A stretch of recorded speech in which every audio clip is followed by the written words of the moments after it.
In this next section, I want to talk about the requirements I have of my small group leaders. And I want you to understand there are basically two sections that I have for this.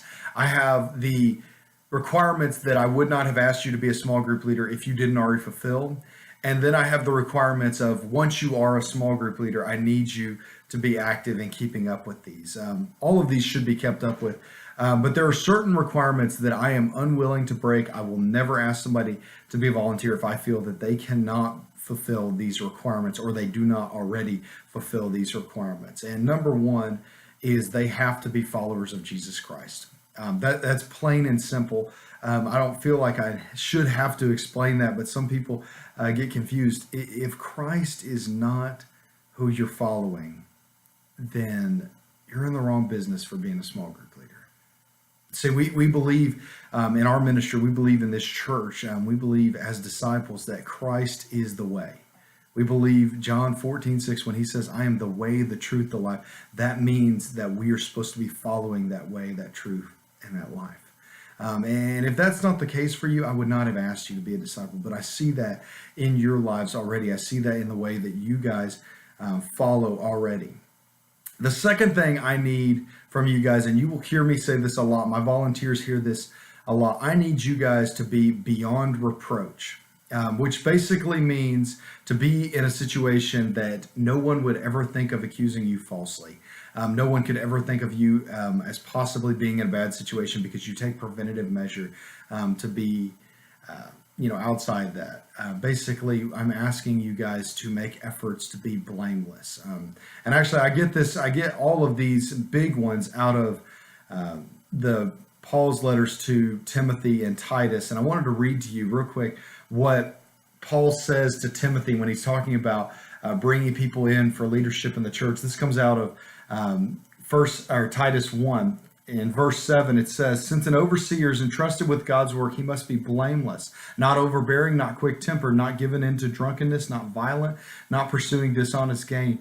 Rather, he must be hospitable, one who loves what is good, one who is self-controlled, upright, holy, and disciplined. He must hold firmly to the trustworthy message that has been taught so that he can encourage others by sound doctrine and refute those who oppose it.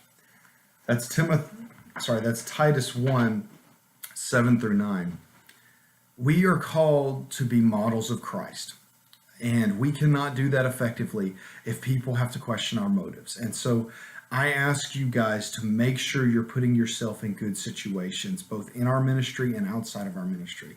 I ask you to make efforts to be blameless and be beyond reproach. We want you to be those kind of people. We don't ask you to be perfect, but we do ask you to be striving for holiness, which is to seek God with everything you have.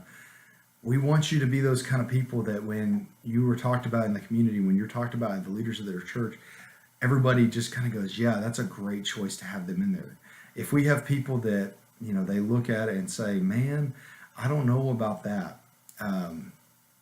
That's when we raise questions. And I want you to understand, I understand that everybody falls short. I fall short on a daily basis. Everybody does. But making an effort and seeking out God goes a long way in being considered blameless in my sight. And I want you guys to understand that.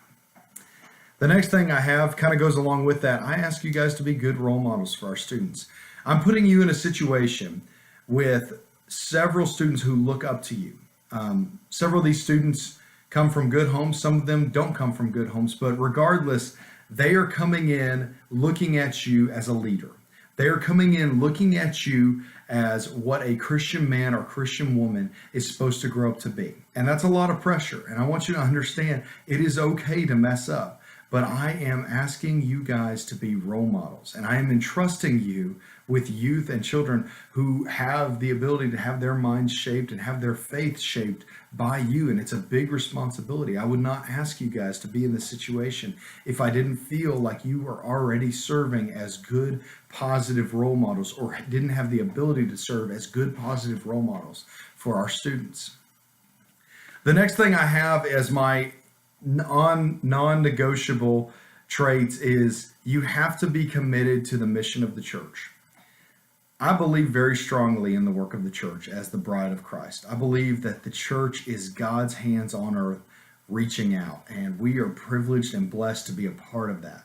We are a small part of the ministry of this local church. Yes, we serve a lot of students. Yes, we do a lot of things in the community, but we are committed to the church as a whole because we believe that the church is God's bride. We believe that it is what he uses to reach our communities, it is what he uses to reach people around us. And so I ask you guys to be committed to that. And that includes supporting the church by your prayers, your presence, your gifts, your service, and your witness. And that is a huge point for us because we deal with a lot of students who have bad perceptions of the church, or we have a lot of students who their parents have bad perceptions of the church. Guys, I love the church. I don't know where I'd be without my church growing up. And I feel incredibly blessed that I get called to work in a church. And I ask that my volunteers to be committed to the mission of the local church and the mission of the church universal, which is the mission of God and building his kingdom. And that is kind of what we ask for as far as the non-negotiable things. It's a pretty short list, but there's some pretty substantial stuff in there. That is the things that that's the things that really, really matter. When we're looking for a new volunteer, those are the things that we look at and say, we have to have those things. Those are the baseline. Everything else rides on those. If we don't have that, if we don't have, Christ-centered a foundation, then it all fades away, and we don't want that. These are our non-negotiables. And I want you to understand, if I've asked you to be a small group leader, if you're watching these videos, then we believe that you already have those. We believe that you're already doing those things. And so I don't want you to freak out and think, oh my gosh, that's a lot to live up to. I don't know if I can live up to these expectations. Look, you are living up to these expectations if we've asked. Now, with that being said, there are some other things that we require of you that I really need from each of my small group leaders. Number one on that list is communication. Communication is huge for me. You guys will figure this out. I run deeply on a schedule. I have to have my schedule. I have to have my time organized because that's how I can best minister. I am not a very relaxed person as far as my schedule goes, as far as just being able to go out and wing stuff. I don't have that ability. I run on knowing my schedule, knowing who needs to be where and when, and that's the way that we're able to run in this ministry. We need you to communicate with us. We need you to let us know if you're going to be gone a week, or if something happened, or if you need prayer for something. I need you guys to communicate with me. And I will do my best to communicate with you. I believe that communication is hugely important, especially when working with large groups of people like we do. If not everybody's on the same page, you kind of get everybody doing their own thing, and that works out okay for a while, but in the end, you kind of end up in separate quadrants, and that's not what we want. We want everybody united here, and the way we do that is through communication. We make sure to let each other know if there's something going on. If something good happens, we let each other know. If something bad happens, we let each other know. If you can't be there, please let us know. We have to have good communicators in our group.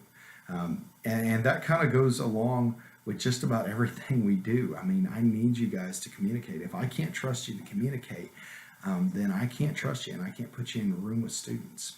Which kind of brings me to my next thing. I need you guys to be trustworthy. And I don't just mean trustworthy in a general sense. I need to be able to trust you.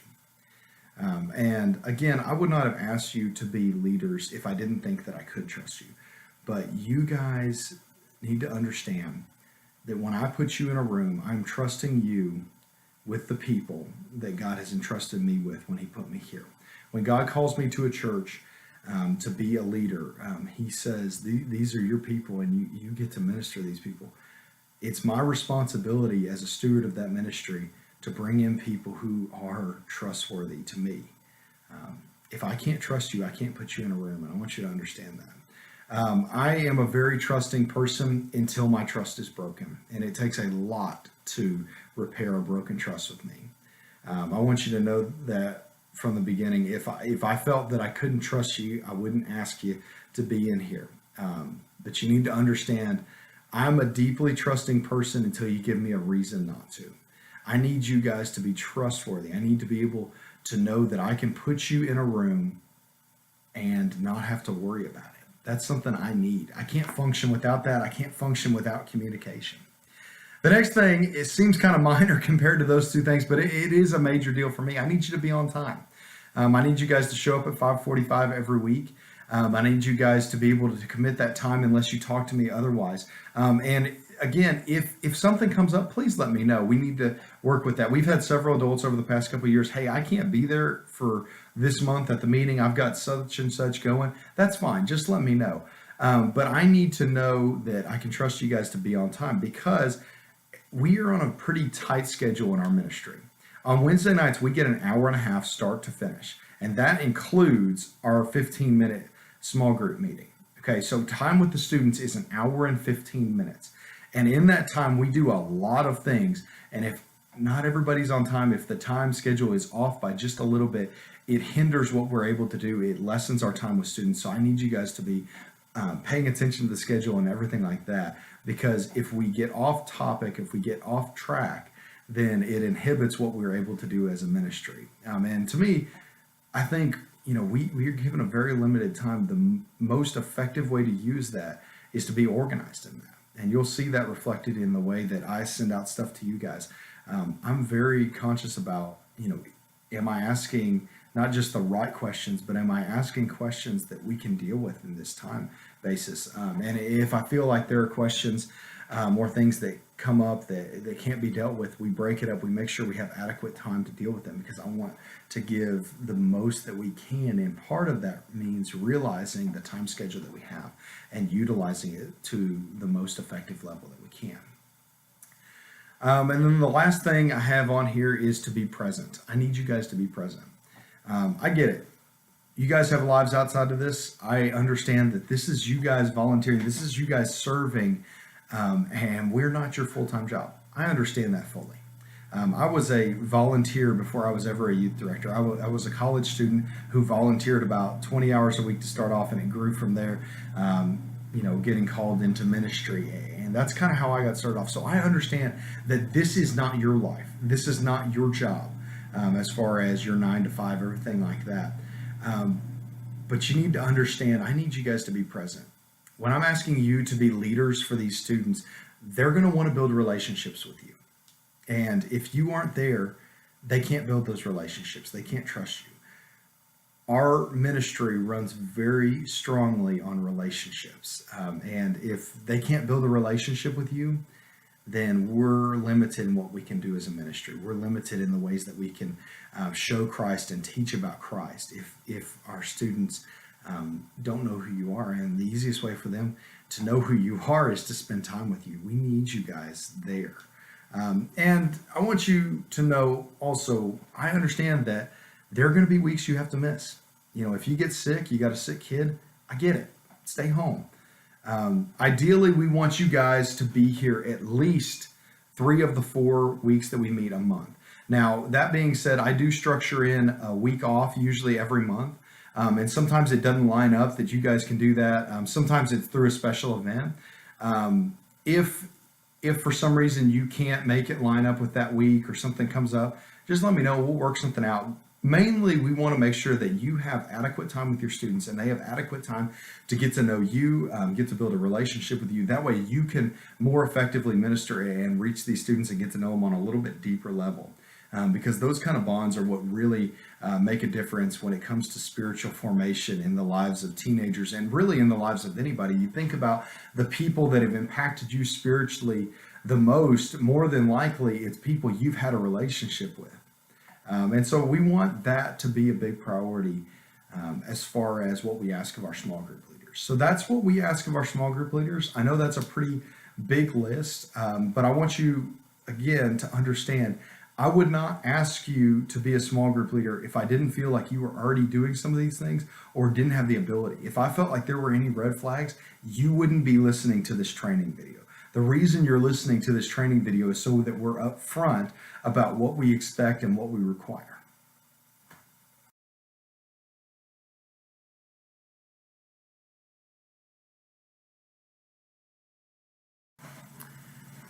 Now we're going to take a minute and talk about the things that you guys as small group leaders should expect from me, the youth director.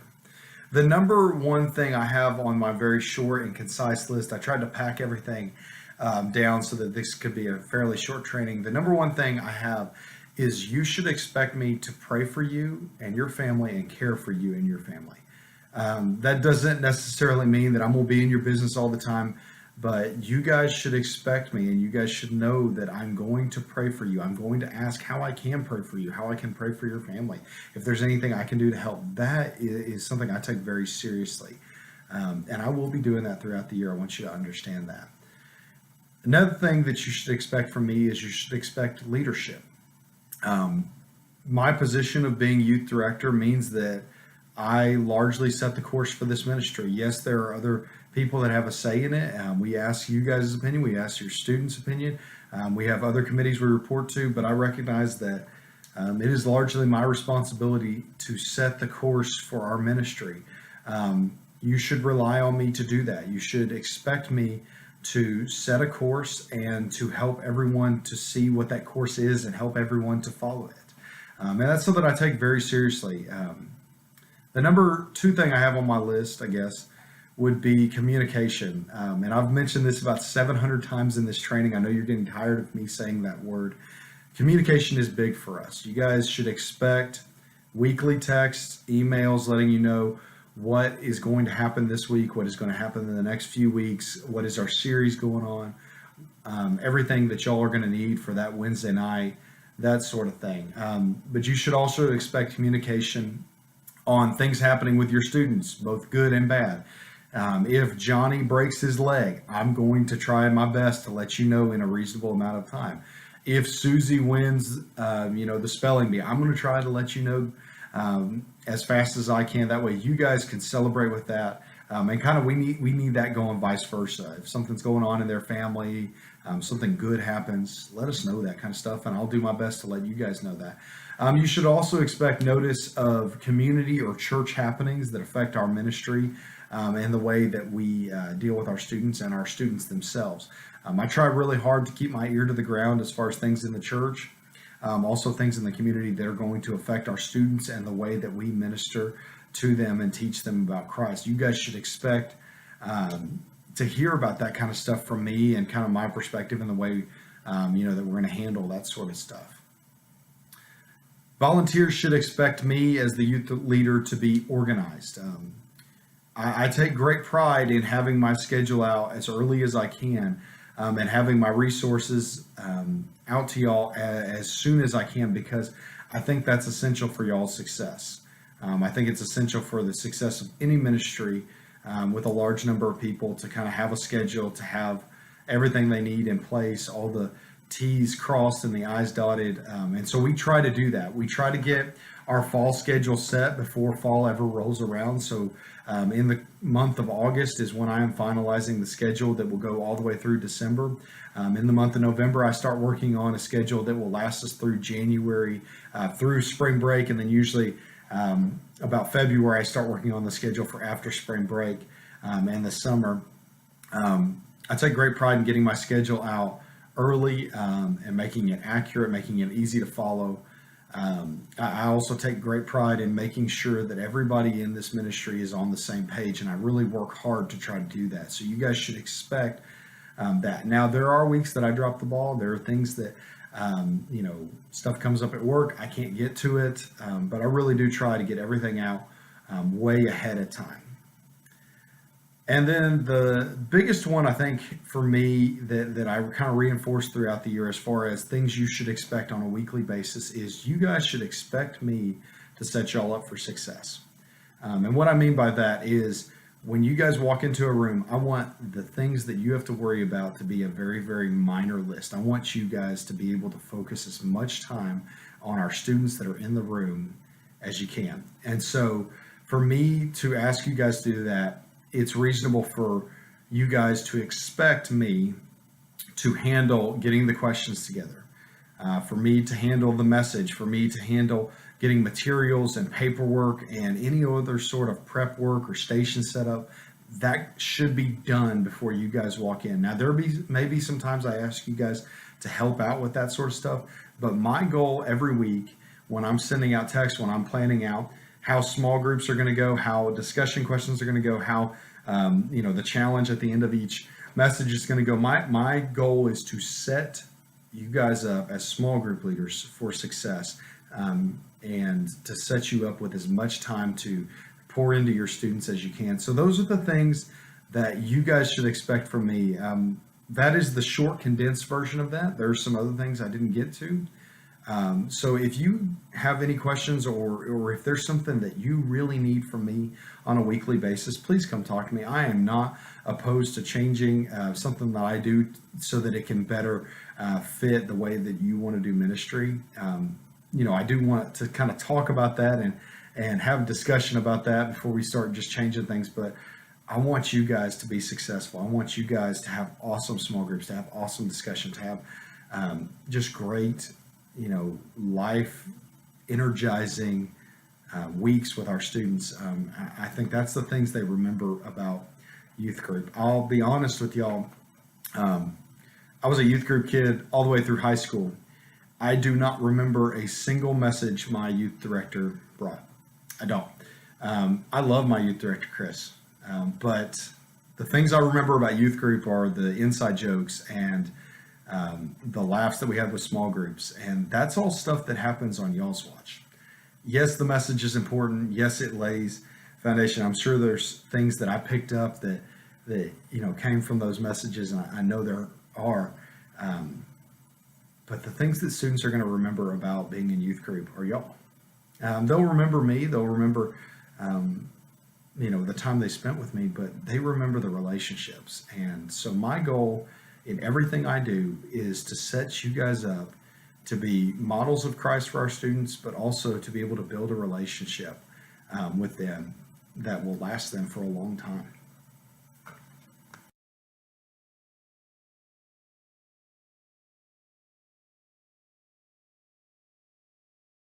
I wanted to take a minute to talk about the goals that we have as a student ministry. These are the things that help us to keep focused forward. These are the things that help us to set where we're going and what we need to talk about. And really, they are the center of our ministry.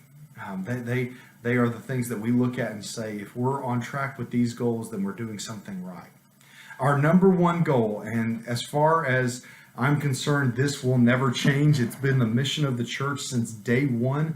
It is the mission statement for our church. It is the mission statement for the United Methodist Church as a whole. And the statement is that we are to make disciples of Jesus Christ for the transformation of the world. That is our number one priority, to be directing and discipling young people for the sake of Christ, be directing them and moving them towards Christ, towards a walk of discipleship. A couple things about that I wanted you to notice is that while this is the mission statement of the United Methodist Church, it does not say make Methodist disciples. Our goal is to make disciples. Our goal is to encourage students to follow Christ. Our goal is to model that for them. And we have to realize that sometimes they're going to look at us and say, you know what, I'm a follower of Christ, but this isn't quite my flavor. That's okay. I'm good with that. If they're following Christ, that's what we really are after. We are not out to make Methodist clones that know nothing about Jesus. Now, it'd be great if all of our students walked out of here and were Methodist, but the truth is, I'm way more concerned with who they're following than the denomination or the flavor.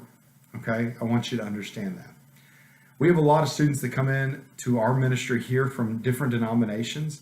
And one of the ways that we handle that is, yes, we preach Christ first and foremost, but we also talk about, the church that they're in. We have a strong Wesleyan heritage, and we will sprinkle that in. Now, one of the ways that we make sure that people don't feel excluded or anything like that is we'll tell them, look, this is the church that we're in, and we'll explain why we believe what we believe.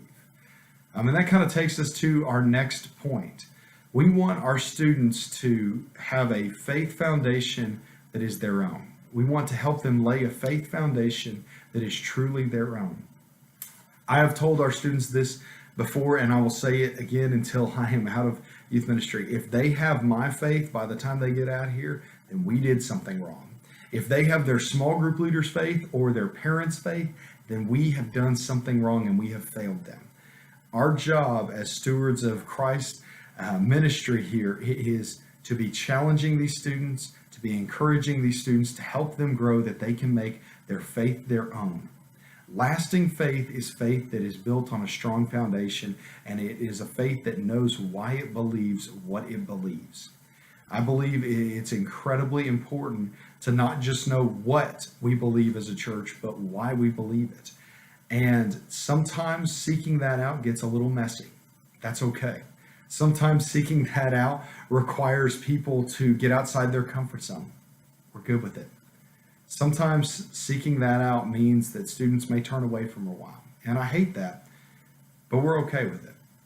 We want our students to wrestle and struggle in a way that is seeking God. We want our students to do that here with us, that we can encourage them and help them out and show them, hey, listen, I had these same questions too, and I still have this question. We want to share in that struggle and that building process with our students because we want them to build a foundation that is their own. We don't want to give them our faith. We want them to build a faith that is their own because that's the kind of faith that lasts. Our next goal is that we seek to provide a comfortable atmosphere for spiritual formation. We seek for this place, our youth room, our church, our ministry in general, to be a place where students can come in and be honest and be themselves and talk about how they really feel. We want that because we know that honest discussion is what really allows for spiritual formation. If people feel like they're having to walk a tightrope or people feel like they're having to hold back, then they're not getting as much out of this. And part of a comfortable atmosphere is that they have to be able to trust us. Our students have to be able to trust us. That's huge in building a comfortable atmosphere. I don't know if you've ever walked into a room where they encourage you to share and you don't trust somebody in that room. Man, it is hard to share. Man, it is hard to open up. We don't want that for our students. So in order for us to build a comfortable atmosphere, we have to recognize that a lot of what our students say is kept between us and them, especially when it comes to them sharing about their lives. And sometimes that's hard, especially in smaller towns or communities, because we're friends with a lot of people and a lot of people will ask, and we don't even think about like what gets said or anything like that. Our students have to be able to trust us. If they can't trust us, then they aren't growing in the ways that we want them to grow. They aren't getting as much out of youth group as they should be getting. Our students have to be able to trust us that we are going to protect what they say. We are going to make sure that what they say stays in that room. That's incredibly important to us. And it's incredibly important when we are looking to create a comfortable atmosphere for our students. And lastly, one of our last big goals is that we encourage our students to be pushed outside of their comfort zone for Christ. Now, that doesn't mean we just push them into any situation and hope they do well. Our goal is to push them in a way that they still are connected to us and they can still come to us if needed, but we push them outside their comfort zones for Christ because we know that it's when you're outside your comfort zone that God is doing work on you. That's why we do D Now. That's why we do small groups. That's why we ask them to share things that are a little bit personal. That's why we go on mission trips to places where we don't know anybody. That's why we go to church camp and partner with people we have no idea who they are. It's so we can get out of our comfort zones a little bit and let God really work on us. Those are our goals as a ministry.